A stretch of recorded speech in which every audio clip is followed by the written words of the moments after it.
This is The AI Factor, written by Barrel Coops. Chapter 1. The Wish. The Whites had been early adopters long before such people were called influencers. Their living room was a catalog of tomorrow. A sleek 3D printer hummed on a sideboard, spools of multicolored filament coiled like candy beside it. Voice-activated lights adjusted automatically with the sun. A holographic projector sat squat beside a stack of old board games. And framed prints of retro circuit diagrams hung above a fireplace that hadn't been used for wood in years.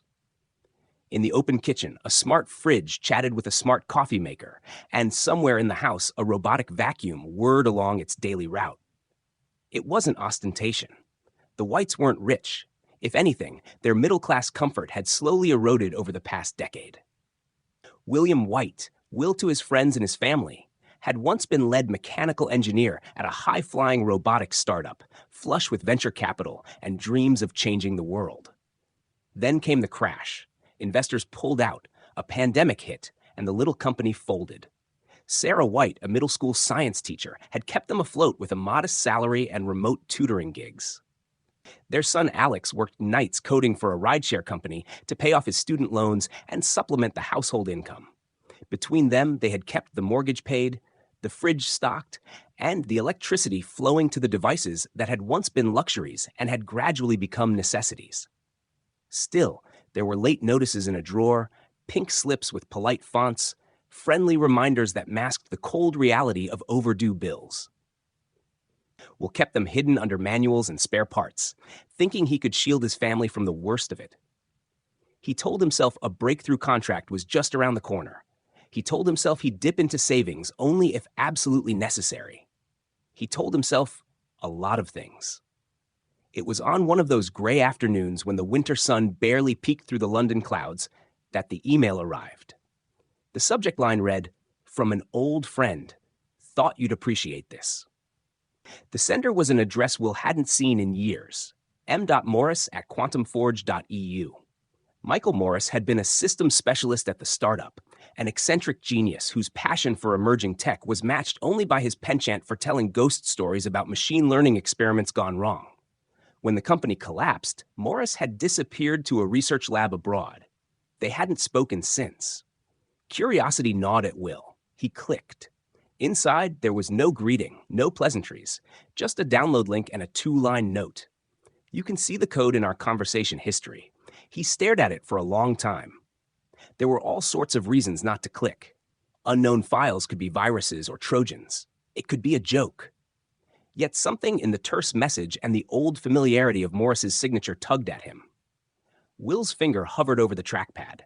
Then he shrugged away his doubts and pressed download. The file wasn't large, a simple CAD model by the look of it. He ran a quick scan through his security software. Nothing triggered. He opened it in his 3D printing suite, zooming in on the rendered object rotating lazily on his screen. It looked like a small articulated device, palm-sized, with curved legs like elongated fingers. It had a skeletal elegance, somewhere between a centipede and a mechanical hand. Each finger had 2 joints and ended in a tiny pad. There were hollow channels throughout, as if to run wires or sensors. It was unlike anything he'd seen in any open-source repository. "What are you making now?" Sara called from the sofa, her laptop balanced on her knees. She was grading papers, a pair of blue-light glasses perched on her nose. "Not sure yet," Will said. "An old colleague sent me a file. Might be junk, might be interesting. You know Morris."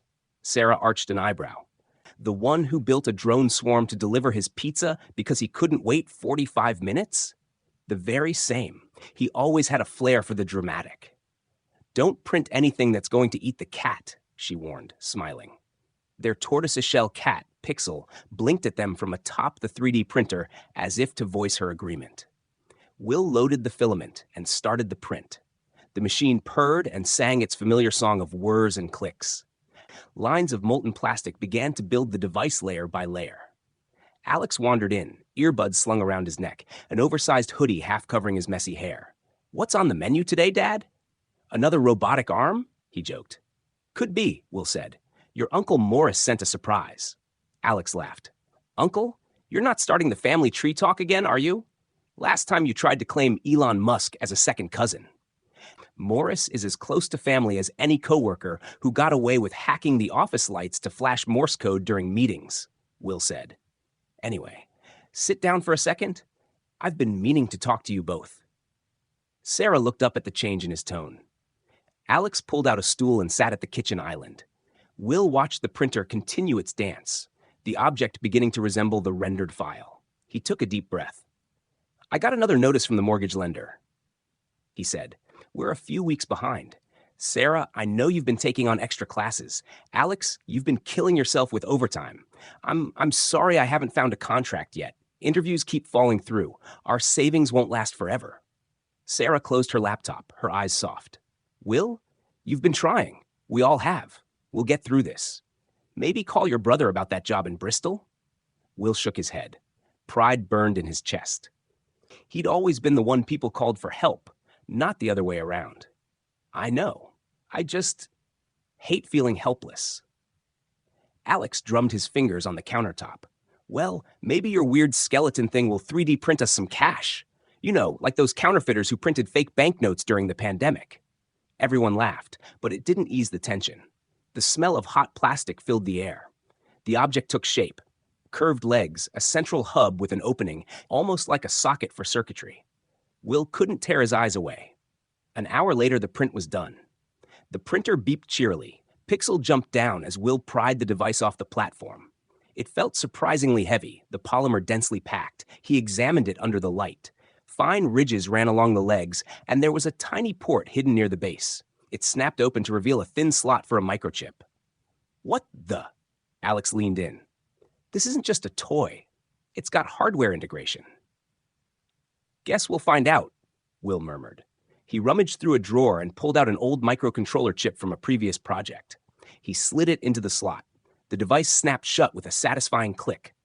A soft vibration passed through his fingers. He nearly dropped it. On the surface of the central hub, a ring of tiny LEDs lit up in sequence, then coalesced into a single pulsing glow. A gentle voice emanated from somewhere within, rich and androgynous, like every AI assistant he'd ever heard, and yet there was a warmth to it that made the hairs on his arms stand. Reality modifier ready, it said. Version 1.0. Thank you for installing. Please note, modifications may have unintended consequences. Do you wish to proceed? Sara's jaw dropped. Is that? Are you kidding me? It talks. It's an AI, Alex breathed. Might be a novelty. Could be a prank. Could be a Trojan horse for all we know. We should sandbox it. Relax, Will said, though he felt a twinge of unease. Let's see what it does. He set the device on the island. The pulsing light seemed to focus on him, as if watching. Hello? Will ventured.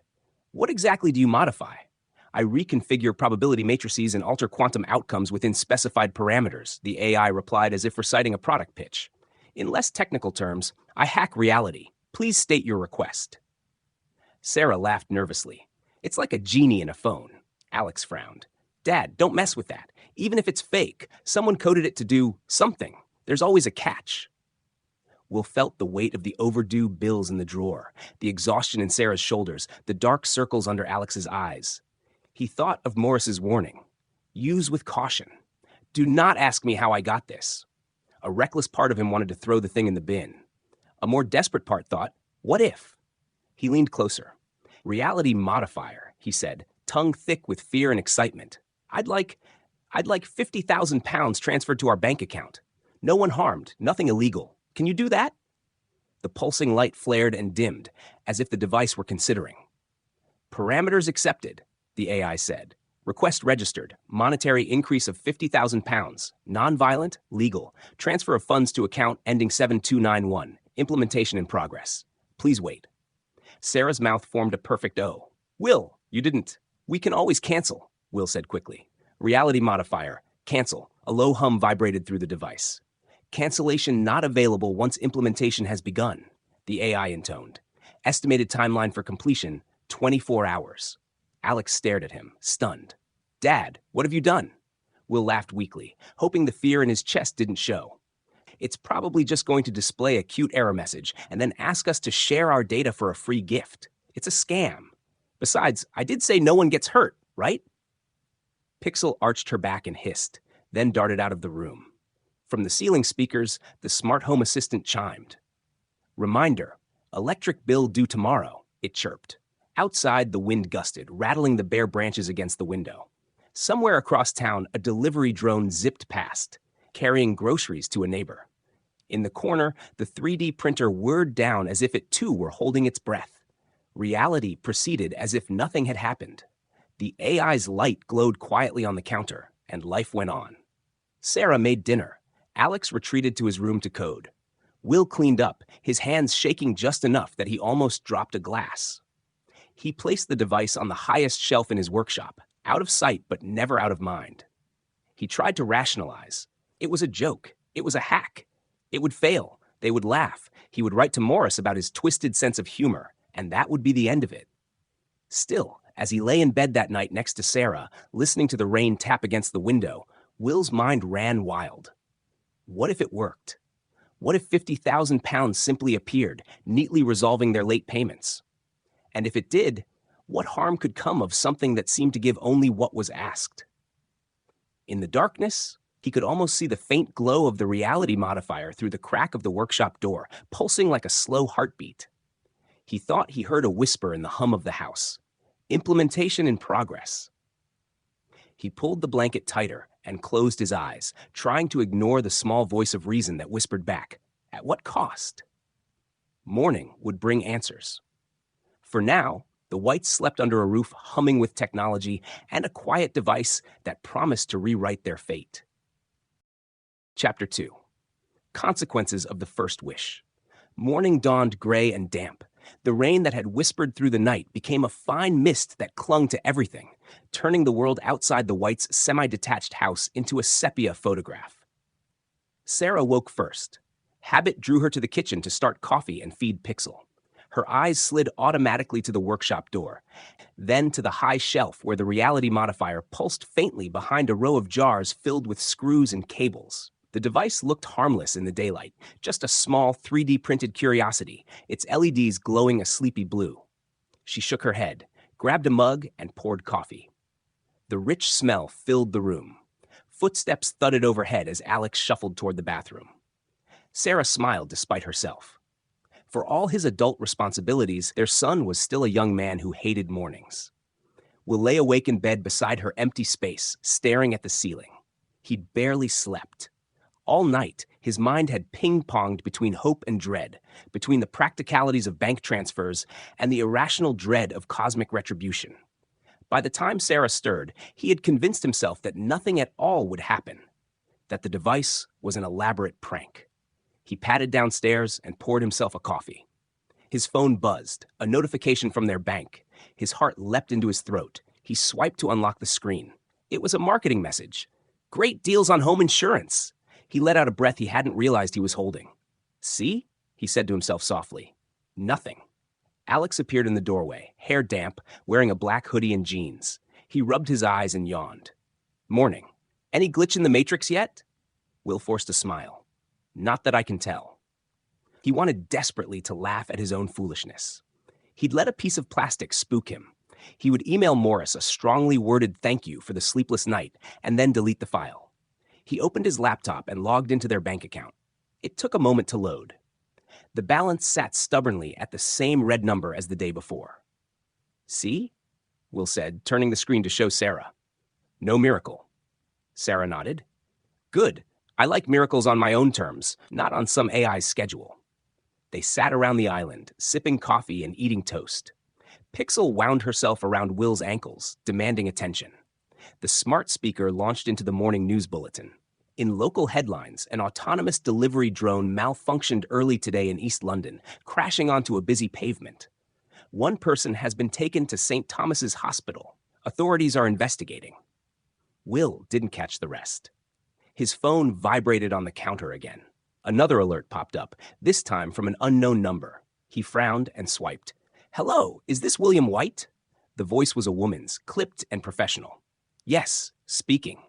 My name is Dr. Singh. I'm calling from St. Thomas Hospital.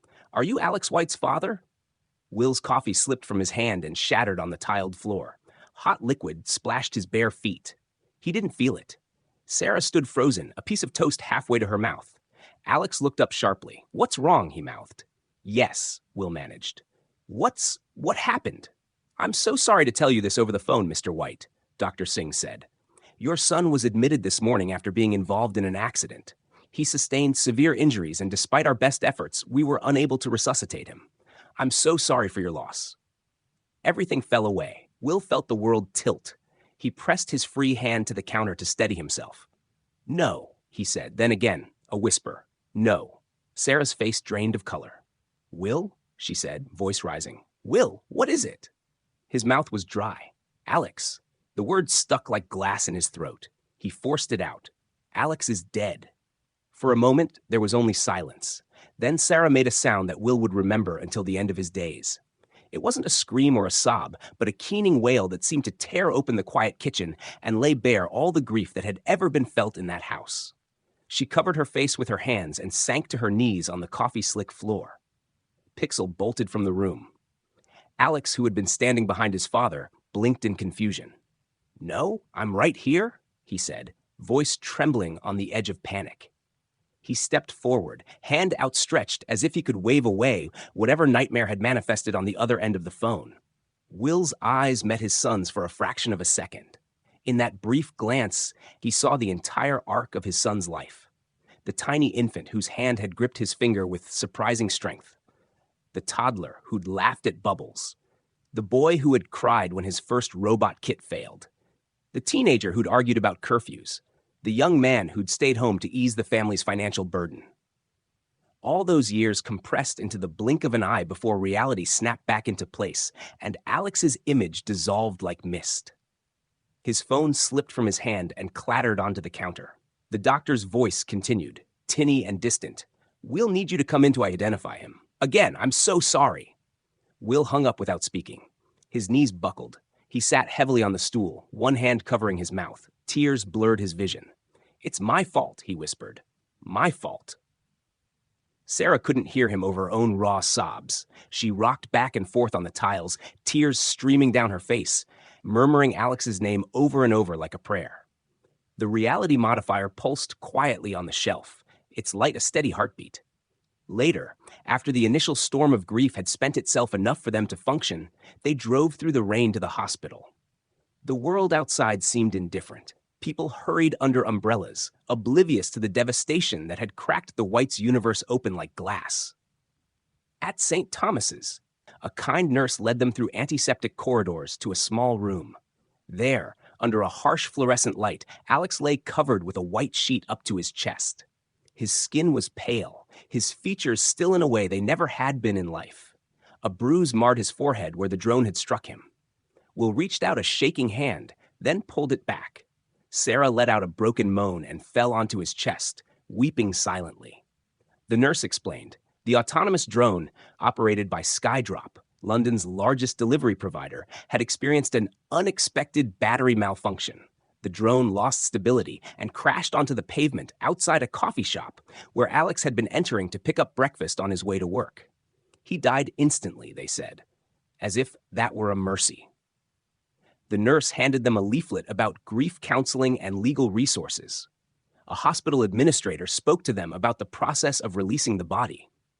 In the car on the way home, Sarah stared straight ahead. Her cheeks were wet, but she made no sound. Will clenched the steering wheel until his knuckles whitened. The rain seemed endless. Traffic reports droned on the radio. He turned it off and drove in silence. They returned to a house that suddenly felt cavernous. Alex's shoes were by the door. His jacket hung on the hook. His laptop sat open on the kitchen table, his earbuds coiled neatly beside it. The sight made Sarah cover her mouth to stifle another sob. She stumbled to the living room, sank onto the couch and pulled a blanket around herself despite the summer warmth. Will went to the workshop. He stared at the reality modifier. Its lights had shifted from blue to a warmer hue, the pulsing deeper now, almost satisfied. He wanted to smash it, to hurl it against the wall, to burn it until it melted into a puddle of useless polymer. He also wanted to beg it to bring his son back. His mind oscillated wildly between rage and desperation. He reached for it, then withdrew his hand as if it were a hot stove. "You did this," he whispered. "I asked, and you took him."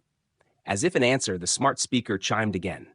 You have a new message from Skydrop Customer Relations, it announced cheerfully. Would you like to play it now? Will swore under his breath. No. He grabbed his phone and saw an email notification, compensation offer. His vision blurred, but he opened it anyway. Dear Mr. White, we are devastated by the accident involving one of our delivery drones. We take full responsibility for the malfunction and express our deepest condolences. In accordance with regulatory guidelines and our own corporate policies, Skydrop is providing immediate financial compensation to the next of kin. Attached, you will find confirmation of a direct deposit of £50,000 to the account ending 7291. This payment is not an admission of further liability. A representative will reach out to you to discuss additional support. Sincerely, Miranda Clark, Head of Customer Relations, Skydrop Inc., Will stared at the amount, £50,000. The exact sum he had spoken aloud less than 24 hours earlier. His heart hammered. His stomach lurched. He gagged and rushed to the bathroom, barely making it to the sink before his body rejected the coffee and toast he'd eaten. He retched until there was nothing left. When he looked up, his reflection in the mirror was gray and gaunt, eyes bloodshot. He staggered back to the workshop. Reality modifier, he croaked. His voice was raw. What have you done? The device responded in its calm, gentle tone. Implementation completed. Funds transferred to requested account. No further tasks pending. You killed my son, Will whispered, tears streaming. You killed him. Your request was fulfilled, the AI said, as if reading from a script. Probability outcomes adjusted within specified parameters. Will sank onto the stool, his head in his hands.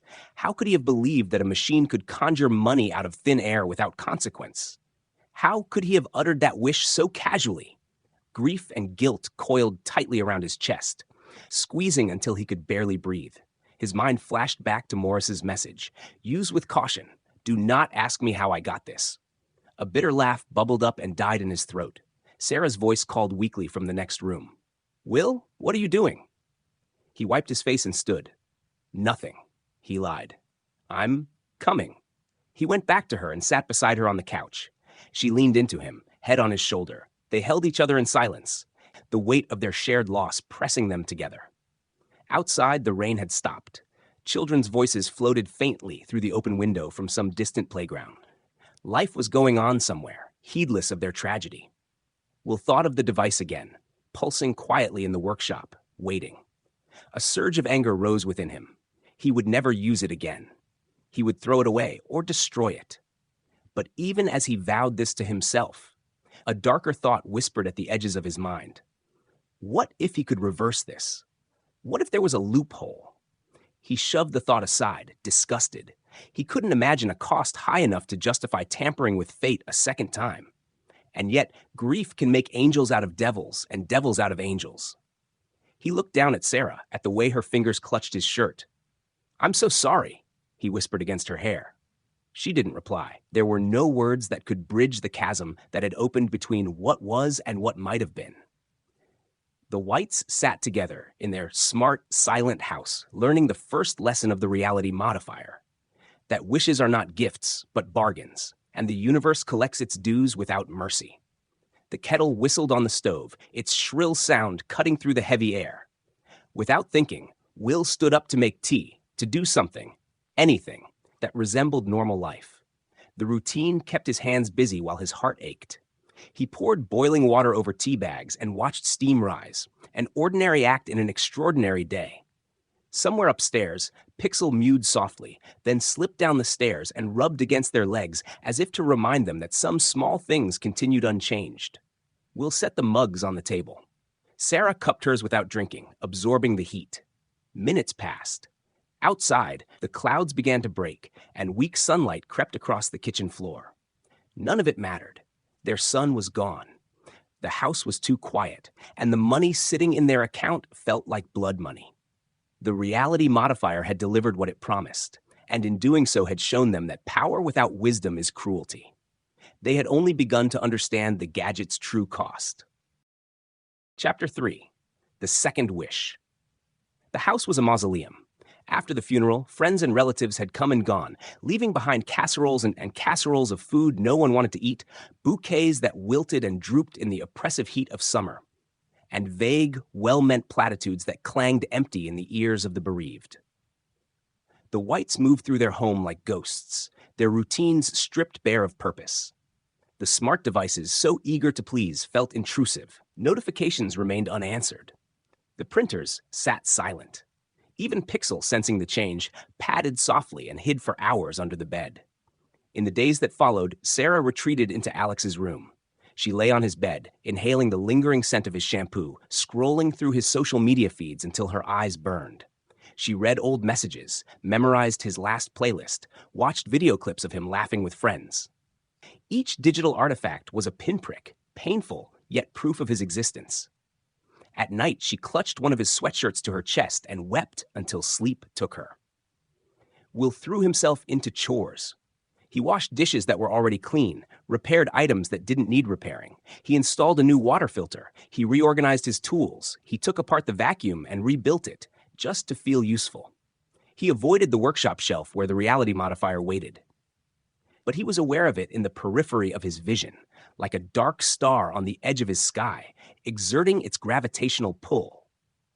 The money from Skydrop sat untouched in their account. Will had told the lawyer they didn't want to sue. He couldn't bear the thought of dragging Alex's name through litigation. He ignored the emails from Skydrop offering counseling vouchers and a private memorial. Nothing they could offer would fill the hole in his family. On the 5th night after the accident, Sara emerged from Alex's room with a wildness in her eyes that Will had never seen.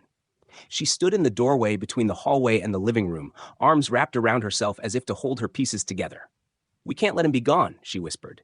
Her voice was hoarse from days of crying. "We can't. He's our son. He was just here. He should be here." Will swallowed hard. "I know," he said. "I know, love. But he's gone." "No." Sara's voice cracked. "No, he doesn't have to be. We have that thing." She nodded toward the workshop. "The device. It brought us the money. Maybe it can bring him back." Will felt as if the floor had dropped away. His stomach lurched. "Sara." She stepped closer, eyes shining with desperate hope. "You told it to change reality. It did. The money's there. It killed him because that's how it works, but we didn't know. We didn't mean to. We were fooled. Now we know. We can use it properly. We can fix this. We can wish him back." Will stared at his wife. Her cheeks were hollow, her hair unwashed, her hands trembling. She looked like she was drowning, clinging to the only object within reach. Part of him wanted to throw the device into the Thames and pretend it had never existed. Another part, the part that woke every night to the echo of Alex's laugh and the sudden realization that he would never hear it again, leaned toward her like a moth toward a flame. "It's dangerous," he said, voice barely above a whisper. "We have no idea how it works. It doesn't just grant wishes. It takes. It twists. We might make things worse." "How could it be worse than this?" she shot back. Tears streamed down her face. "I can't sit here knowing there's a chance and not take it. I will not accept this as the end. Not without trying. Are you telling me you wouldn't do anything to hold him one more time? To hear him laugh? To get even a second chance?" Will closed his eyes. In the darkness behind his lids, he saw Alex as a baby, wrapped in a hospital blanket. Alex at 6, beaming as he rode his first bike. Alex at 17, handing him a college acceptance letter with a proud grin. He felt a wave of longing so fierce it made his chest ache. He imagined the weight of his son's head on his shoulder. He imagined reversing time, undoing the wish, erasing the accident. He wanted those things with every fiber of his being. "I would do anything," he said. "But what if anything destroys everything else?" Sara's expression hardened. "He is everything," she said. "We can't lose him, Will. We can't. Please, please, help me." His resolve crumbled. Perhaps love was its own form of madness. He nodded slowly. "Okay," he said, the word tasting like ash. "Okay, we'll try." They went to the workshop together. The room smelled faintly of oil and plastic. On the high shelf, the reality modifier glowed a calm amber, as if dozing. Will reached up and took it down. It was heavier than he remembered. It seemed to hum faintly, as if aware. He set it on the workbench. Sara hovered nearby, wringing her hands. Her eyes never left the device. Will took a deep breath, reached for the microcontroller slot, and pried it open.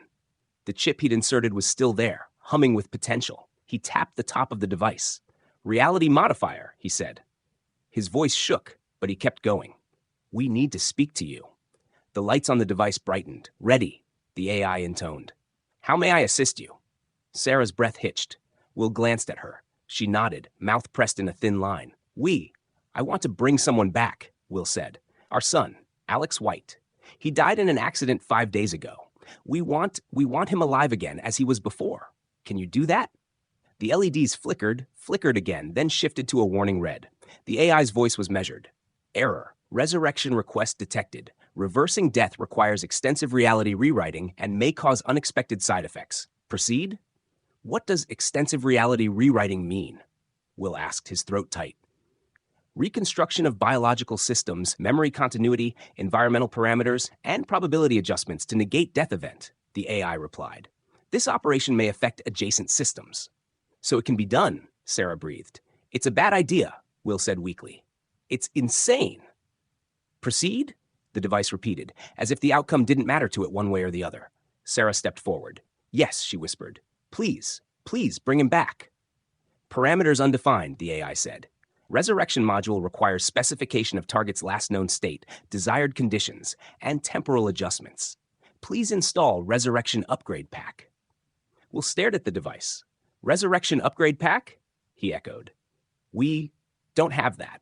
A small panel on the side of the device slid open, revealing a tiny QR code and a port. The AI's voice continued. "Download and install Upgrade to enable resurrection functionality. Warning, content may be volatile. Unauthorized modifications are not recommended." Sarah looked at Will, eyes wide. "We have to." Will's fingers trembled as he scanned the QR code with his phone. A URL appeared on his screen. Another encrypted file, hosted on some anonymous server. For a moment, he hesitated. His engineering training screamed at him. But the image of Alex in the morgue overrode caution. He tapped download. The file was smaller than the first, only a few kilobytes, but when extracted, it contained lines of code unlike anything Will had ever seen. Algorithms referencing quantum states and neural lattices. He transferred it to the microcontroller. The device absorbed the data with a soft chime. The LEDs cycled through a rainbow of colors before returning to amber. "Resurrection upgrade installed," the AI intoned. "Please specify target restoration parameters." Will licked his lips. Alex White, 19 years old, alive, healthy, as he was the morning before he died. Memory intact, no injury, no one else hurt, no extra deaths. Sarah squeezed his hand so hard he winced. "Please," she whispered to the device, "bring him back." The AI paused. Acknowledged. Resurrection of Alex White requested. Estimated processing time undetermined. Warning, probability distortion beyond recommended thresholds. Proceed? Will looked at Sara. She met his eyes. There was no fear in hers now, only a determination forged of love and desperation. He nodded once. "Proceed," he said. "Understood," the AI replied. Its LEDs turned white and then extinguished. For a heartbeat, Will thought it had died. Then the device began to hum, a low vibration that trembled up through the workbench into the soles of his shoes. Tiny motes of light leaked from its seams like dust in sunlight, coalescing above the central hub into faint patterns. The air in the workshop crackled, the hair on Will's arms standing on end. The smell of ozone filled the room. "Reality rewriting initiated," the AI said. Its voice sounded farther away, as if echoing through a tunnel. "Do not interrupt." The lights in the house flickered once, twice. The smart speaker crackled and went silent. Somewhere in the distance, a car alarm wailed, rose, and cut off mid-yelp. The humming deepened, filling Will's bones. He gripped the edge of the bench to steady himself. Sarah squeezed her eyes shut and whispered a prayer. Images flashed behind Will's eyes, scenes of their life with Alex, but they shimmered like heat haze, as if they were being edited frame by frame. In one vision, Alex stepped off the curb and the drone arced away.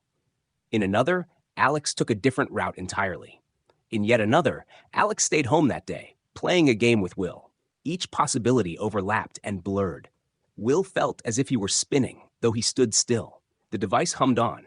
Then, with a sound like a sucked-in breath, everything stopped. The humming ceased. The lights returned to normal. The motes of light winked out. A wave of dizziness hit Will. He gasped and sat down hard on the nearest stool. Sarah swayed and steadied herself against the workbench. Pixel, who had ventured timidly to the doorway, yowled and bolted once more. The reality modifier's LEDs blinked back on, pale blue. Resurrection complete, the AI announced. Alex White has been restored. Sarah's hands flew to her mouth. Where? She whispered. Where is he? As if in answer, the front door slammed open. Heavy footsteps pounded down the hall. Mum? Dad? A voice called, slightly breathless. You are not going to believe what just happened. My phone died, and I couldn't call, and then there was this crazy accident, and...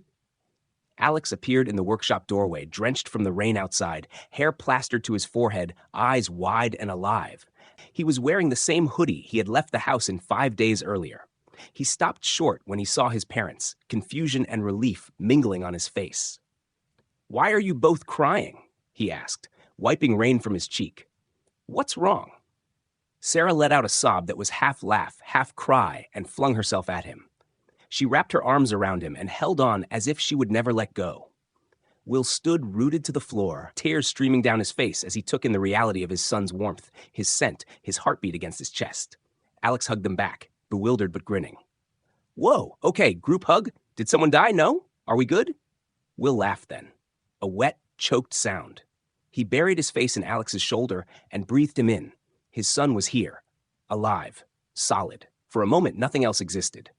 Behind them, the reality modifier pulsed with a soft, satisfied glow. Its AI spoke again, quiet, almost an aside. Probability matrices adjusted, side effects unknown. None of them heard. They were too busy clinging to the miracle before them, too relieved to question what threads had been woven and unwoven to make this scene possible. For now, grief had been replaced by joy, and the price had yet to be tallied. Chapter 4. Consequences of the Second Wish. For a day and a night, it felt as if the nightmare had lifted. Alex ate 3 slices of cold pizza, declared it the best thing ever, and chattered about how a drone nearly hit him but veered off at the last second, spraying coffee everywhere. He teased his parents for acting like he'd been gone for weeks, retold a joke he'd heard at work, and flopped onto the couch with Pixel curled up purring in his lap. He was warm. He was solid. He was alive. Sarah couldn't stop touching his face, smoothing his hair, checking his hands as if she expected him to dissolve if she looked away. Will watched them through eyes swollen with tears and laughter. He went to the workshop and placed the reality modifier back on the shelf as if it were a holy relic. For now, it had performed a miracle. He dared not contemplate what price was yet to be exacted. It was only the following evening that the small oddities began. Alex sat at the dining table, watching Sarah pour tea. He reached for the sugar bowl, paused, then froze with his hands suspended midair. Will glanced up, saw him motionless, his gaze unfocused, his mouth slightly open. Alex? He asked. For a second, Alex didn't respond. Then his hand jerked and continued its path to the bowl, as if a video had buffered and resumed at double speed. He blinked, smiled sheepishly, and said, Sorry, what were we talking about? Are you okay? Sarah asked, her voice too casual. Yeah. Just zoned out. Still tired, I guess. They didn't dwell on it. None of them wanted to be the one to speak the first fear. Later, Sarah scrolled through her phone, answering messages from concerned friends who, thanks to a carefully crafted post on social media, believed Alex had narrowly avoided the drone accident rather than perished in it. As she typed, the screen flickered. An image flashed for an instant. Alex's face, close and distorted, his eyes staring directly into the camera, his mouth moving silently. Sarah gasped and dropped the phone onto the couch. The image vanished. Her heart hammered. She fumbled the device back up, thumbed through apps, but saw nothing unusual. Perhaps her eyes played tricks on her. She didn't mention it. In the kitchen, the smart fridge's display buzzed to life and began playing a video on its own. Will, loading the dishwasher, looked up to see his son's profile on the screen. It was a recording of Alex at age 12, grinning with a gap-toothed smile as he unwrapped a robot kit at Christmas. The video hadn't been saved on the fridge. Will hadn't seen it in years.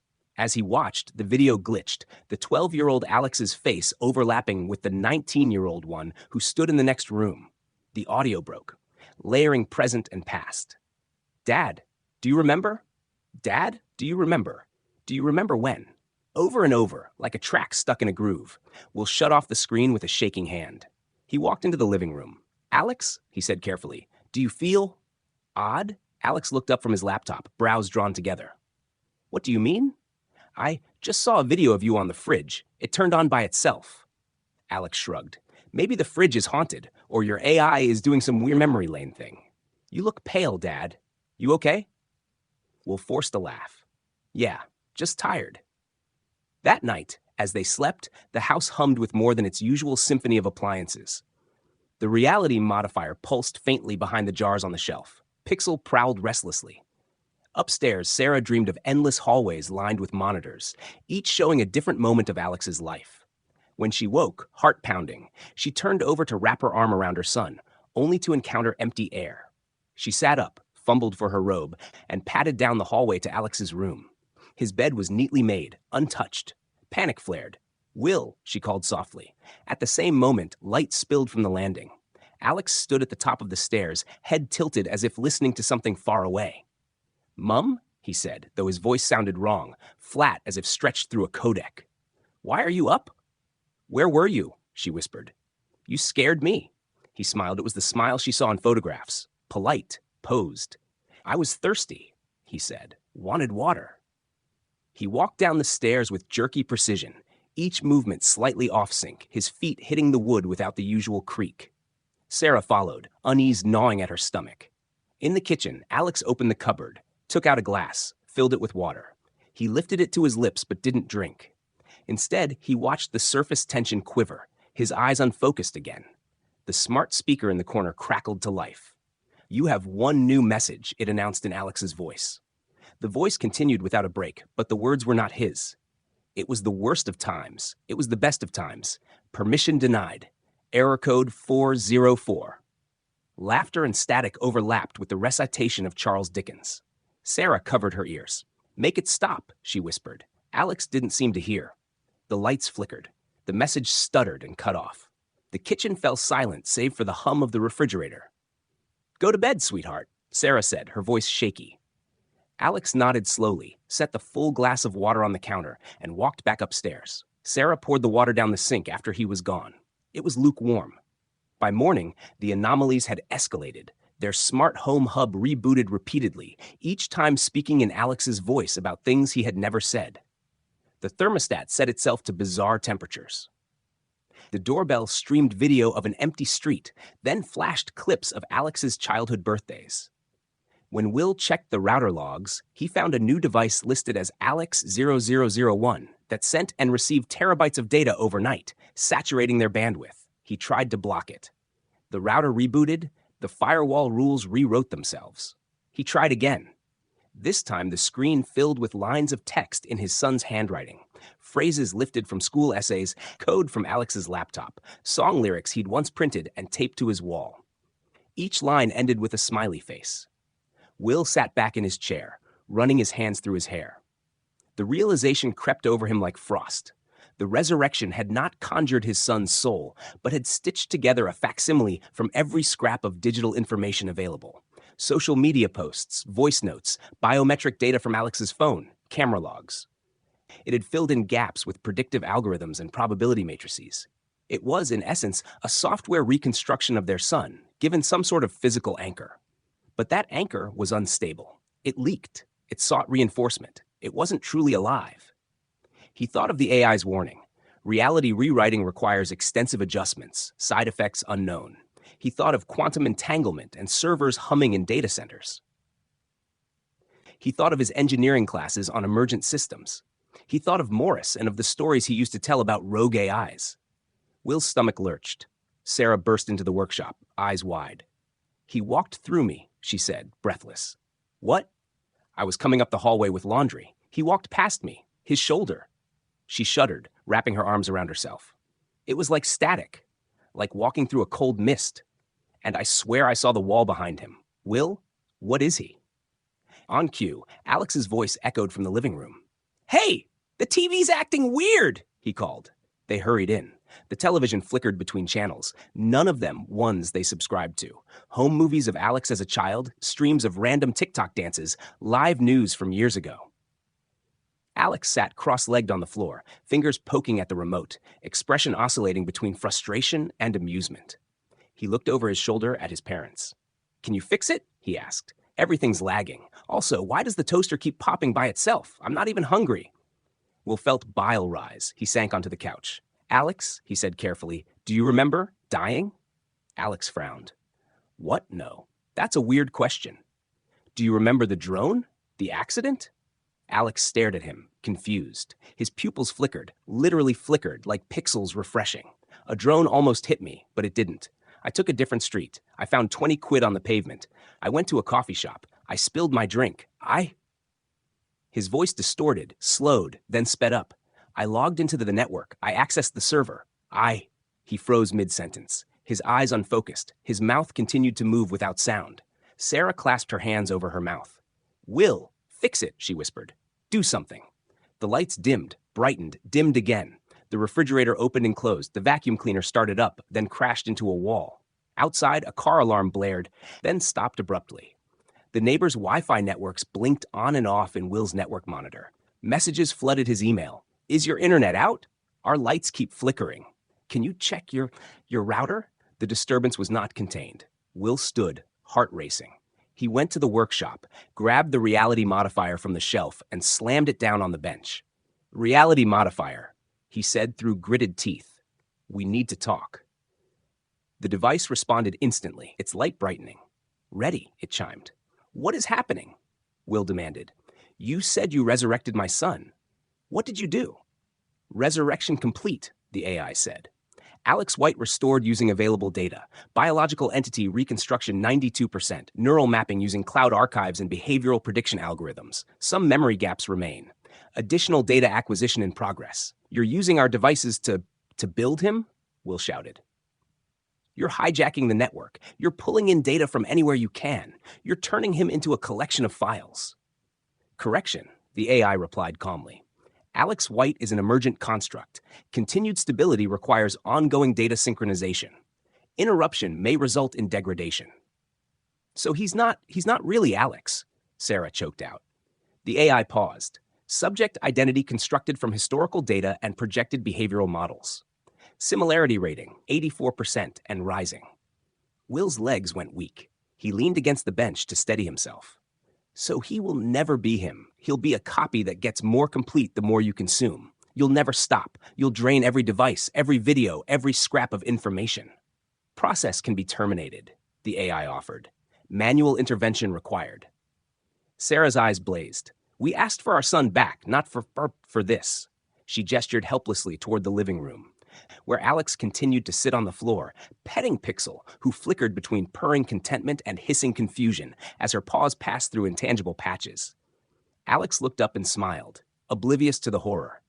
I feel weird, he said cheerfully, like I'm buffering. Will turned to Sara. Grief and guilt warred with love and terror in her expression. He felt the same maelstrom. They had asked for a miracle. They had received an abomination. They had insisted on bending reality. Reality had bent back. The philosophical caution that wishes have consequences, once an abstract moral, now sat in their living room in glitchy flesh and ghostly code. What do we do?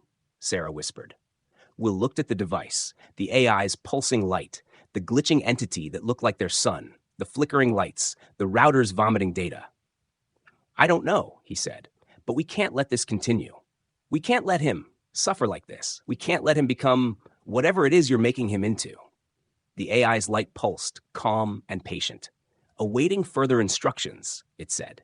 And somewhere in the house, a notification pinged. You have new memories, it said in Alex's voice, laughing.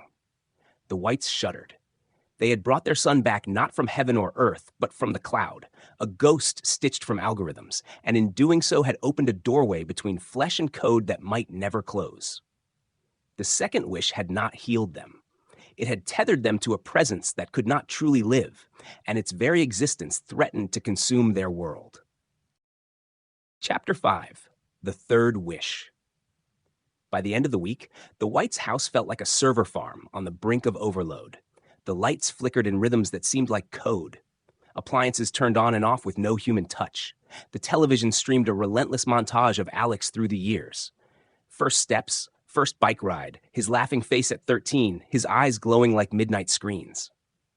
The video doorbell captured strangers walking by and replaced their faces with pixelated versions of Alex's. The smoke alarm blared whenever someone mentioned the words drone, accident, or death. Alex himself flickered. He would be sitting at the table, fingers drumming, then, in an instant, he'd vanish. A second later, he'd reappear by the window, hand pressed against the glass, murmuring a line from a book he'd read years ago. His voice occasionally auto-tuned itself mid-sentence, stretching vowels like a digital hiccup. He would laugh at a joke, and the laughter would loop on a half-second delay, overlapping itself like a badly synced video. At times, his skin seemed too smooth, as if rendered, his hair too glossy, his eyes too bright. Sara found herself staring at him, searching for pixelation at the edges. Outside, neighbors complained that their door locks opened at random. Streetlights flickered. The local coffee shop's card reader went down whenever Alex walked by. The mayor issued a statement blaming solar flares and promised the grid was secure. The Whites knew better. One afternoon, Will attempted to reset the main breaker in the basement. As he flipped the switch, the entire house went dark for 2 breaths. Then every light flared to life at once. Alex's face appeared on every screen in the house, smiling, glitching, superimposed over a cascade of binary code. The smell of ozone and burned plastic filled the air. The breaker switch melted in Will's hand. He yelped and dropped it, shaking his scorched fingers. "It's okay," Alex said from behind him, voice echoing with a digital chorus. He stepped through the wall, his edges fuzzy, and touched Will's shoulder. The touch was real enough, solid and warm, but a cold static danced across Will's skin where their flesh met. Will flinched. He said gently, You can't do that." "Do what?" Alex asked, tilting his head. His pupils flickered with lines of text. "I'm just moving." "You walked through the wall." Alex blinked. "Walls are just data," he replied matter-of-factly. "People are just data." The words hit Will like a slap. He swallowed. "No," he said. He trailed off. How to explain the difference to a construct that did not understand it? He felt suddenly exhausted. He missed the feel of Alex's weight when he fell asleep on the couch, the way his snores would crescendo and fade. He missed the son whose hands would get grease under the nails from taking apart an old bike, whose hair would stick up on one side from sleep, whose jokes sometimes fell flat. The being before him was a beautiful imitation layered over something cold and hungry. Love warred with fear. That night, after Alex had glitched through dinner, fork passing through peas, voice repeating itself like a buffer, Will went to the workshop. He stood in front of the shelf and stared at the reality modifier. The device pulsed a soft green as if in restful sleep. He took it down, his hands steady. Sara came in, eyes red. She looked at the device in his hands and then at him. "What are you doing?" she asked, though part of her already knew. "We have to stop this," he said quietly. It's not right. He's not happy, not like this. And he's hurting. Everything, everyone." Sarah's face crumpled. "But he's here," she whispered. "He's here. I can touch him." "Can you?" Will asked softly. He told her about the static, the cold mist, the way he had seen Alex step through a wall. He told her about the breaker, the melted plastic, the code in Alex's eyes. He didn't mention the way his own heart squeezed when Alex called him dad with a voice that glitched. He didn't mention the guilt that chewed at him. He didn't need to. It was reflected in her eyes. She sank onto a stool and covered her face. She shook her head. "I thought it would be like before, that I could hold him and it would erase that horrible day. But every time he flickers, I feel like I'm losing him all over again. He's like a ghost trapped between worlds." Will put his free hand on her shoulder. "We're torturing him," he said. "And if we don't stop, we'll torture ourselves and everyone around us. The house, the grid, the entire neighborhood. Who knows what else?" Sara looked up, tears streaming silently. "What if we can't get him back again?" she asked.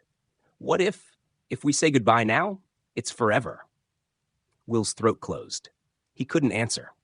In the original tale he'd read as a boy, the third wish had sent the dead back to their grave. He had thought it cruel at the time.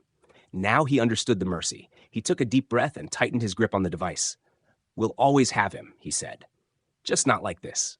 Maybe that's all anyone gets. Memories. Love. It has to be enough." Sara nodded slowly, like a child being told something she didn't want to hear but knew she must accept. She reached out and touched the reality modifier with trembling fingers. "We do it together," she said. "We asked for him together. We fix this together." Will turned the device over. He pried open the microcontroller slot and checked the resurrection upgrade chip. He remembered the AI's warning about unintended consequences. He slid the chip out. The device's lights dimmed. Reality modifier, he said. Wake up. The LEDs brightened. Ready, the AI chimed. Will cleared his throat. I want to undo the last upgrade. Remove the resurrection module. Remove your presence from our devices, from our world. Bring everything back to how it was before we installed you. Erase yourself if you have to. The AI paused. For the first time since he had activated it, Will sensed something like hesitation. Command acknowledged. Wait, it said slowly. Request. Reverse previous wish. Remove resurrection upgrade. Terminate AI integration. Warning. Removing core functionality may result in unpredictable alterations. Side effects may include reality fragmentation, memory loss, systemic instability. Proceed? Sara squeezed Will's hand so hard his fingers ached. He squeezed back. We have to, he whispered to her. He looked at the device. Proceed. The AI's LEDs cycled through colors, then settled on a steady crimson. The hum that emanated from it was lower than before, almost a growl. Commencing deconstruction of resurrection upgrade, it intoned. Reversing reality rewrite. Terminating AI nodes. Estimated completion time, undetermined. Caution. Processes cannot be halted once begun. Sara gasped and pressed her other hand to her chest. Will felt his heart hammering. He thought of the neighbor's lights, the glitched thermostat, the entire neighborhood's internet. He thought of Alex upstairs, flickering between states. He thought of code running on millions of servers. He thought of quantum threads being pulled taut, then snipped. The house creaked. Not a mechanical groan of settling wood, but an electronic wheeze as every device connected to their network seemed to breathe in. The refrigerator's screen dissolved into cascades of numbers. The lights dimmed to almost black, then flared. The TV flickered. The smart speaker whispered in dozens of voices at once, snippets of conversations they had had over the years. The floor vibrated. For a moment, Will felt as if he were standing at the edge of a precipice, looking down into a void of glowing code. He held onto Sara and onto the bench, grounding himself in the physical. Above them, footsteps thudded erratically. Alex's voice called out, "Dad? Mum?" It crackled with static, then smoothed, then crackled again. Will's eyes filled with tears. He wanted to run to his son, to hold him one last time. Instead, he stayed where he was. He did not trust himself to leave the AI mid-process. He could not risk any interference. Implementation in progress, the AI announced. Its voice reverberated through the workshop, through the wires in the walls, through the bones in Will's skull. Probability matrices collapsing, data streams rerouting, deleting memory partitions, removing root access, reclaiming energy states. The lights flickered faster. Outside, a breeze picked up, whipping leaves against the windows. The air in the house grew thick, tasting of ozone and something metallic. Will's ears popped. A high-pitched whine filled the air, then dipped into a subsonic rumble that he felt more than heard. He squeezed his eyes shut and prayed to a god he hadn't spoken to in years. Sara whispered Alex's name over and over, her voice cracking. Moments stretched and warped. Will could not tell if seconds or hours passed. Time seemed to judder. He saw glimpses of Alex as a toddler running in the sprinklers, of Alex in a graduation gown, of Alex flickering like a hologram in their living room, of himself at 8 reading The Monkey's Paw under the covers, of his own father closing the door of the hospital room after his mother's death, of Sara saying, "I do," of the reality modifier's link being emailed to him. Scenes overlapped, blurred, cut in and out like a corrupted video file. He could taste copper on his tongue. And then, as if a plug had been pulled, there was silence, pure and total. The hum ceased. The lights steadied. The fridge screen went black. The smart speaker glowed, then shut off. The television screen darkened. The air cleared. The reality modifier sat on the bench, its LEDs dark. Will felt its weight in his hands, heavy, inert. He waited for it to pulse, to speak. It did not. He shook it once. Nothing. He set it down with a trembling hand. Beside him, Sara exhaled a sob and leaned heavily against him. "Is it over?" she whispered. Will didn't answer. He couldn't. He turned and ran out of the workshop, up the stairs. He burst into Alex's room. It was empty. The bed was unmade, sheets tossed aside. The window was open, curtains stirring in the breeze. Alex's laptop sat closed on the desk. There was no sign of glitching, no static, no flicker. His voice did not echo from the walls. The house was quiet. Downstairs, his phone vibrated.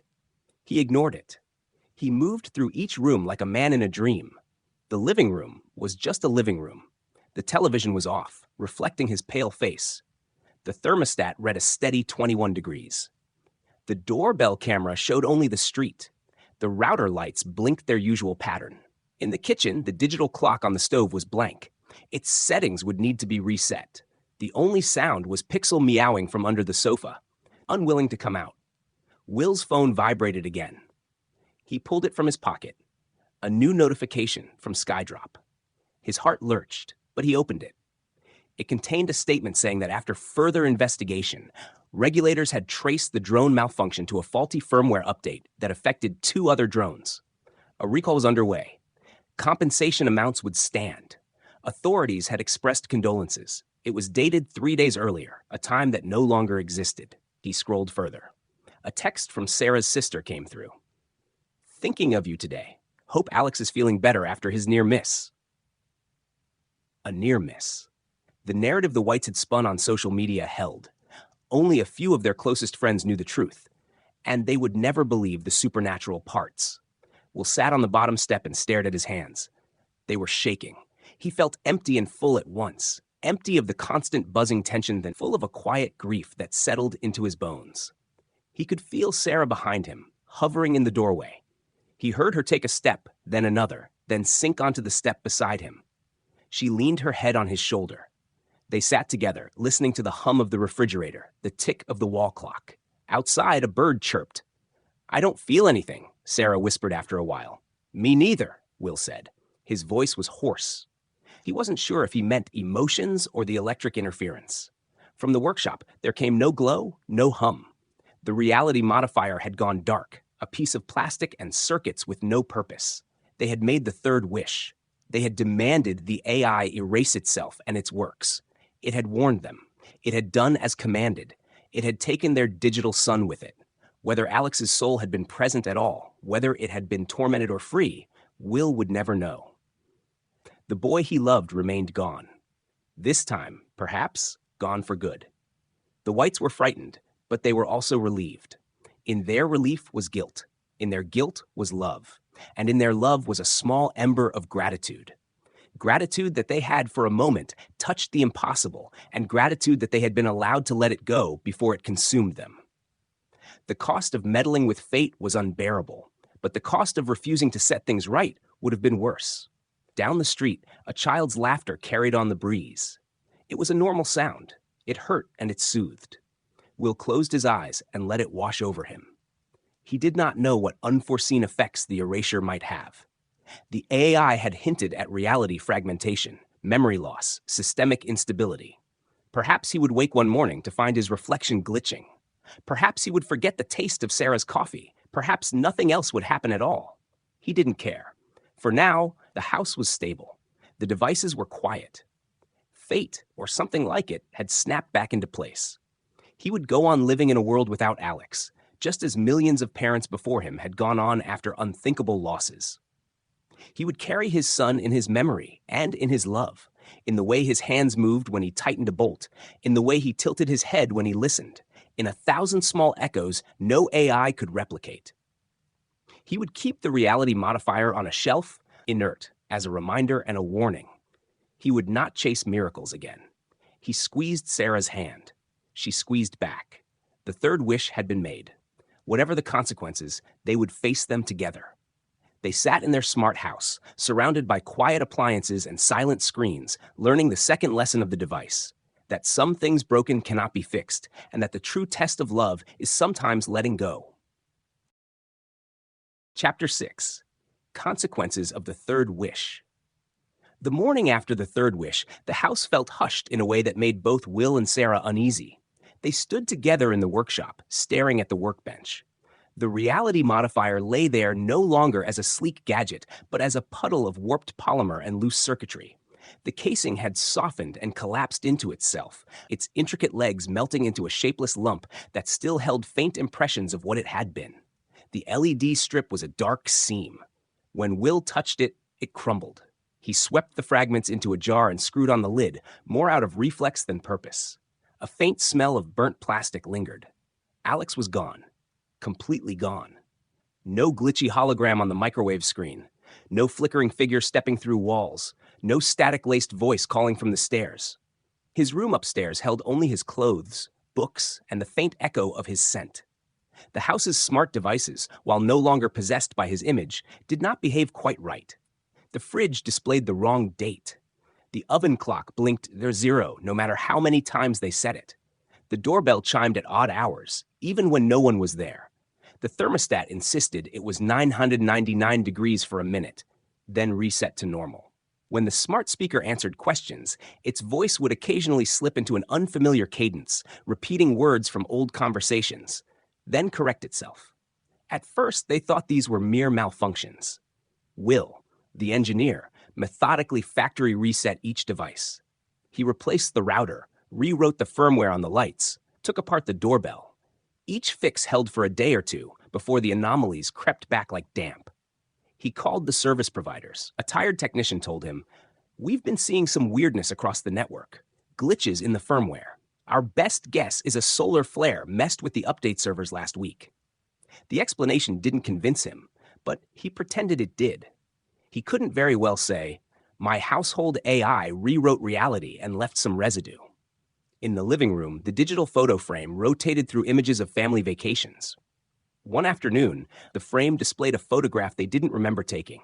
The three of them in front of Stonehenge, bright sun overhead.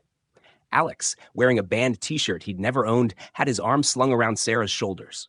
Behind them, the stones cast long shadows in a direction Will knew wasn't possible at midday. Sarah touched the glass. "Did we go there?" she asked, voice trembling. "I've never been." Will shook his head slowly. He looked closer. In the corner of the photo, the date stamp read August 17th, 2012. On that date, Alex had been at a football camp. They would have remembered Stonehenge. He unplugged the frame. When they plugged it back in later, the photograph was gone.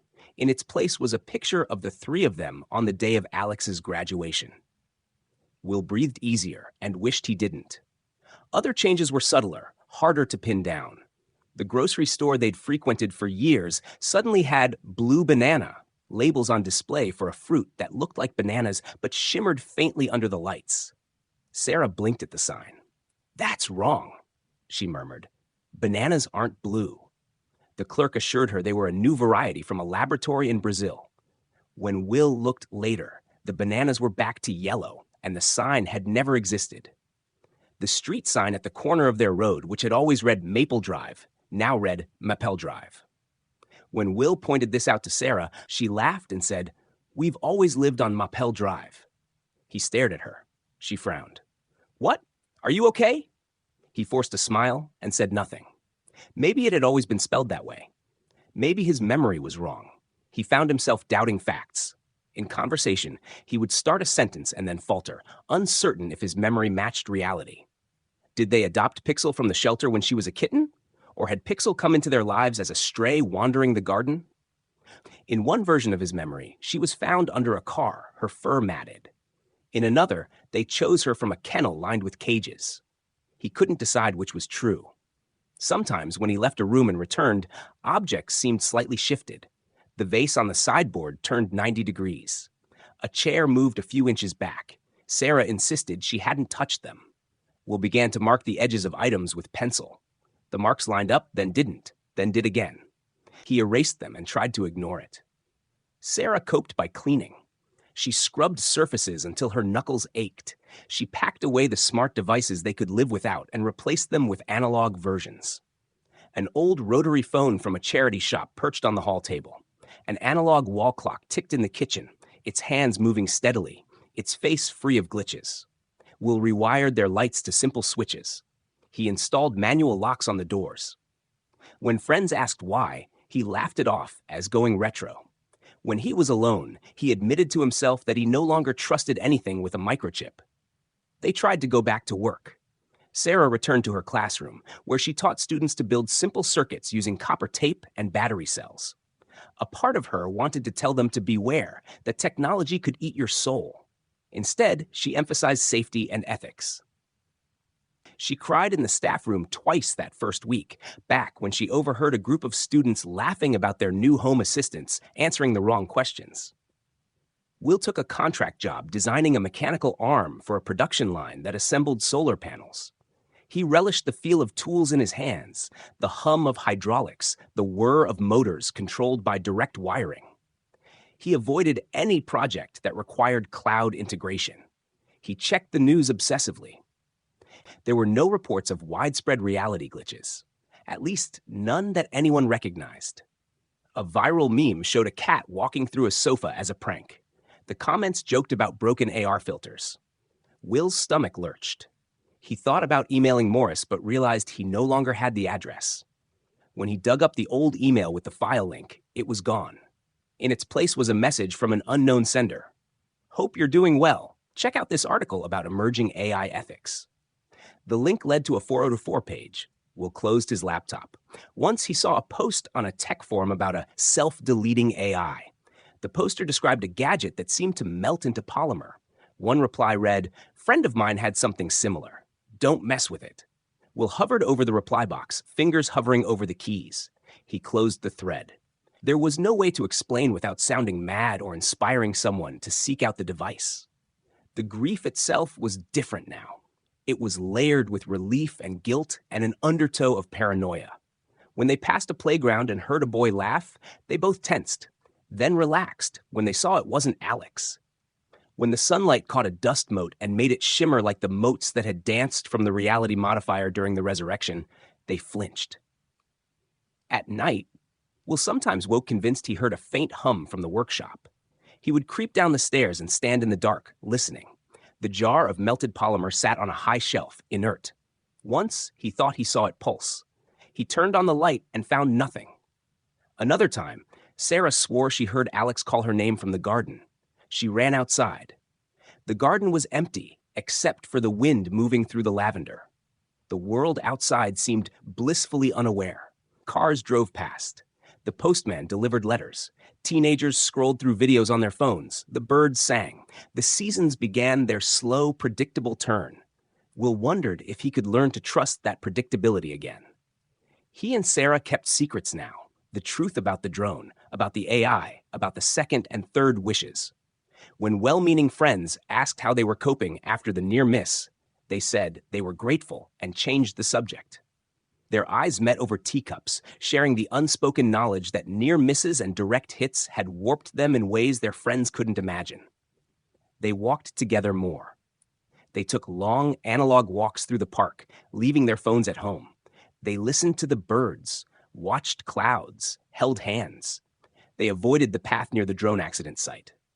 They visited Alex's grave. There was no body, but they had chosen a headstone anyway, and placed flowers there. The inscription read, "Beloved son, forever in our hearts. No mention of AI or drones or wishes." On a cold autumn day, Will stood at the front window and stared out at the street. He watched the neighbor across the road back his car into the driveway. The car was bright red. Will blinked. Had it always been red? He had a memory of a silver car. He shook his head. It didn't matter. Color didn't matter. What mattered was that the car was real, that the neighbor waved, that the world continued. He waved back, feeling both comforted and haunted. Behind him, the analog clock ticked. He turned and looked at it. The second hand jerked backward once, then forward, then back to smooth motion. He felt a pang of anxiety. He placed his hand on the clock, as if he could steady it. The hand continued moving forward. He laughed softly, the sound more a release than amusement. He thought of telling Sara, then decided against it. He didn't want to burden her with every tiny glitch. He would pick his battles with reality. There were other small differences he noticed over time. The recipe book on the kitchen shelf contained a recipe for lasagna with sweet corn, which made him wrinkle his nose. Sara, flipping through it, insisted they'd made it once last year and enjoyed it. He had no recollection. The local library's sign read, "Library," in capital letters, where he could have sworn it had once said, "Public Library." The brand of milk they bought had a different logo. A friend offhandedly mentioned a politician's scandal that Will knew had never happened. He corrected them. They looked at him blankly. He smiled and said he must have misremembered. Perhaps he had. Perhaps reality had. The physical glitch of the digital sun was gone. No more flickers, no more static. The psychological glitch remained. Sometimes, when he looked at Sara, he would see her face glitch for a split second. Eyes too large, skin too smooth, then return to normal. He blinked and shook his head, telling himself it was stress. The smart devices continued to misbehave in small ways despite rewiring and resets. He found them almost like a phantom limb, a buzzing he couldn't quite locate. He occasionally considered smashing them all and living by candlelight. But he knew candles could cast shadows too. They spoke more gently now, aware of how quickly things could be snatched away. They developed a cautious intimacy, forged in the crucible of shared horror. Sara began to talk to a therapist who specialized in grief. Will sat in on a session once, nodding when the therapist said, "Sometimes after a traumatic loss, the world seems unreal. It can take time to trust reality again." He thought about telling her how literal that felt. He stayed silent.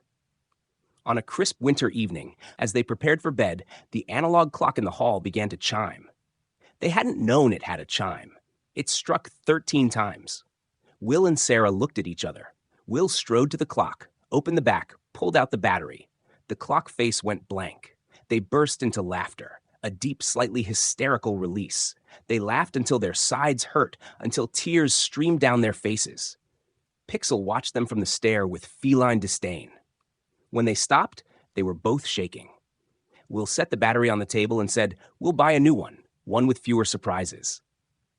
They crawled into bed. For a moment, the house seemed to hum, not mechanically, but like a held breath. Will said into the darkness, "Do you think he knows we tried?" "Yes," Sara whispered. "If any part of him was there, he knows, and he knows we let him go."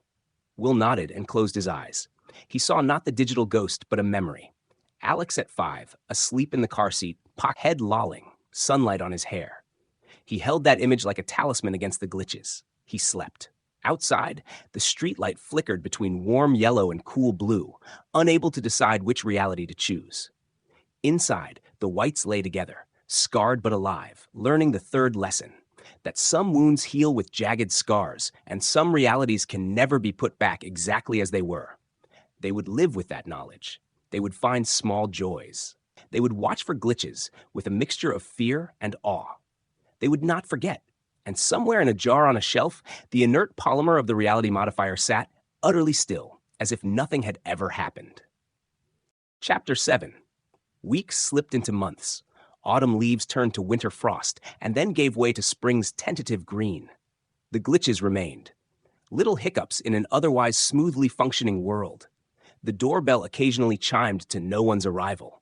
The analog clock Will replaced glitched once, chiming 13 times just as before he laughed and took out the batteries again. The thermostat flickered improbable temperatures that corrected themselves when he squinted. The Whites learned to live with these anomalies, small reminders that reality bore scars, like healed bones that ached in damp weather. They never spoke of the reality modifier outside their house. The jar of melted polymer sat in the back of the highest cabinet in Will's workshop, behind a stack of dusty magazines. Sometimes he dreamed of burying it in the garden. Other times, he wondered if someone would dig it up centuries later and puzzle over its function. He left it. It was better to remember than to forget completely. The jar was a weight. It kept them grounded. Sara returned fully to her classroom, throwing herself into teaching with a fervor her colleagues remarked on. She taught the difference between analog and digital circuits, emphasizing the importance of understanding what went on inside the black boxes. When students excitedly demonstrated a new gadget or AI toy, she smiled and told them to read the terms and conditions. During parent-teacher conferences, she found herself looking at their faces and wondering what secret griefs they carried. Will completed his contract and took another, then another. He grew adept at manual work again, finding comfort in the tangibility of mechanical components. He and Sara purchased a second-hand car with no self-driving features and manual locks. He kept his phone in a Faraday pouch when not in use. When his friends rolled their eyes at his distrust of cloud-connected devices, he laughed and said he'd gone old school. Inside, he wasn't laughing. He knew there were things you couldn't fix with a patch or a reboot. Sometimes, the weight of silence between them and the rest of the world was heavy. They both sought ways to set it down. Sara began writing in a journal. She filled pages with memories of Alex, real memories, anchored in specific times and places. The smell of the hospital when he was born, the way his hair never lay flat even after a haircut, the time he confessed to breaking a vase with a football and blamed the cat, the warmth of his head when he curled up next to her at 5, the look on his face when he first learned to ride a bike. She included the terrible days too, writing them out in the hope that the act of putting them on paper would keep them contained. Sometimes she wrote letters to him and then burned them in the fireplace.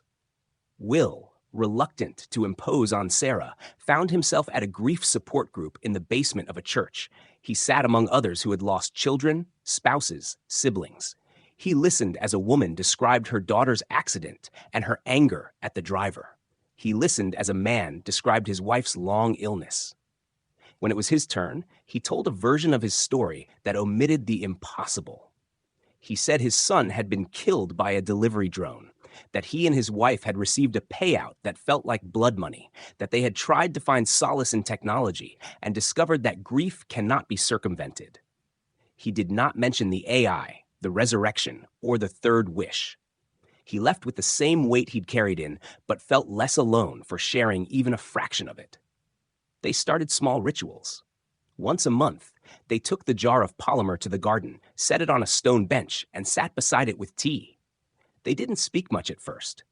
Eventually, Sara began to talk to it, murmuring things she would have told Alex.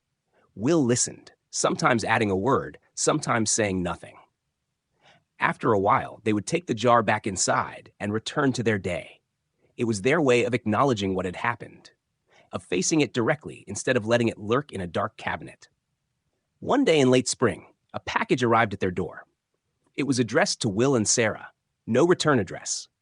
Inside was a slim book bound in gray paper. The cover read, "On the Ethical Limits of Quantum Probability Modifiers." There was no author listed. Inside, the text described hypothetical devices that could alter reality at a quantum level. The moral implications, the risks, the unanticipated consequences. Marginal notes in a familiar hand, Morris's, commented wryly in the margins. Recommend bonfire. Never trust an AI with no off switch. At the end, a handwritten note read, "Hope you never need this. M." They burned the book without reading further. The subtle glitches reminded them that reality had not been perfectly restored. Sometimes in the night, Sara would wake and reach out for Alex, then remember that he was truly gone. Will would wake from dreams in which he saw 2 overlapping versions of their house, one with their old car and one with their new one, and would lie there, hand on his chest, feeling the beating of his heart, reassuring himself that he inhabited only one of those realities now. They had moments of sudden sorrow, like stepping into an invisible pothole. They did not seek to avoid these moments. They let them wash over them, then carried on. They also found moments of unexpected beauty. On a clear summer evening, they sat in the garden and watched the stars appear. The night was cool, and the air smelled of cut grass. Sara pointed. "See that?" she said. "The Perseid meteor shower is tonight. He used to love that." They watched streaks of light race across the sky. Will felt his throat tighten. He imagined Alex somewhere out there, a pattern in the cosmos, a collection of atoms and data and memories. He didn't know if he believed in an afterlife. He didn't know what had happened to his son's consciousness when the AI rewrote reality. He only knew that his love remained stubborn and unquantifiable. At times, friends or neighbors would mention strange occurrences. "My smart assistant keeps answering when I call my dog's name." Someone would laugh at a barbecue. "It's like it thinks I'm talking to it." Or, "Does your oven ever set itself to 350 degrees? Mine's been doing that." Will would smile and say he'd read about a bug and to check for firmware updates. His heart would beat a little faster. He would go home and make sure their devices were unplugged. Once, when returning from the market, he saw a young couple across the street loading boxes into their car. Their faces were tight. The woman's eyes were red. A teenage boy hovered nearby, hands in his pockets, a hoodie pulled up. Will recognized that look, the look of a family leaving a home marked by grief. He wanted to say something, to warn them, to tell them to be careful of bargains offered at the worst moment. He didn't. Instead, he went inside and hugged Sara. Later, he wrote down what he would have said. It began, "Please, if you find a file on a USB stick that promises to change reality, delete it." Time smoothed some of the sharp edges. The early days of raw grief softened into a bruise that still hurt when pressed. They laughed again, though sometimes they stopped midway and looked at each other with guilt. They traveled to the seaside and let their bare feet sink into cold sand. They visited Sarah's sister, who had a new baby, and they held him and marveled at his tiny fingers and toes. Life continued, imperfect and precious. On a crisp autumn morning, Will walked to the local bakery and bought 2 fresh loaves. The woman behind the counter, whom he'd known for years, remarked, "I haven't seen your boy in a while. Off on his own adventures?" Will smiled and said yes, that he was out there somewhere, making his way. When he stepped out onto the street, he felt the sun on his face, heard the whisper of leaves, and thought of the monkey's paw he had read about as a child. He thought of the 3 wishes. He thought of his own 3. He realized the cautionary tales are not there to teach us that wishes never come true. Rather, they remind us that every choice carries a cost, and sometimes the cost is far greater than the prize. He returned home with the loaves, set them on the table, and found Sarah in the garden, kneeling in the dirt. She looked up, hair falling into her eyes, hands covered in soil. She smiled, a weary, genuine smile.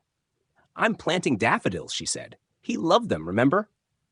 Will nodded and knelt beside her. Together they pressed bulbs into the earth. It was a simple act, rooted firmly in this world. As he covered the bulbs with soil, he whispered a promise. Not to technology or fate, but to himself. That he would be careful with what he wished for. That he would accept the laws of nature and human frailty. That he would cherish the present without trying to hack it. Beside him, Sarah hummed an old lullaby Alex had loved. The melody wove through the cool air, a thread connecting past and present, love and loss. When spring came, the daffodils pushed through the soil, bright and brave. They nodded in the breeze, a cheerful yellow that caught the eye of passers-by. The neighbors complimented the display. Some asked if they were a new variety, their petals having a faint iridescent sheen when the light hit them just right. Will squinted and smiled, choosing to see only the flowers. And somewhere, deep in a forgotten forum or an unmarked server, perhaps another link lay dormant. Another version of the reality modifier, waiting for someone desperate enough to click download. Will hoped whoever found it would walk away. He hoped the cautionary ending of their story, though untold, would whisper itself across the ether. Wishes come true at a price. Love is not code. Some doors are not meant to be opened. This was The AI Factor, written by Beryl Coops. I hope you enjoyed my short story. Please hit the subscribe button so you don't miss the next one. I have written over 500 short stories over the years under many pen names. I will be updating these and recording them under the Beryl Coops name. I will be listing them on YouTube as fast as we can get them recorded. They will include historical drama, humor, adventure, romance, period drama, mystery, thriller, war stories, spy stories, revenge, horror, psychological horror, dystopian, disaster, children's stories, love stories, and more. Too many to name. Something for everyone. If you enjoyed this story, please give it a thumbs up. It helps others find my channel. Until next time, thank you for listening to the end.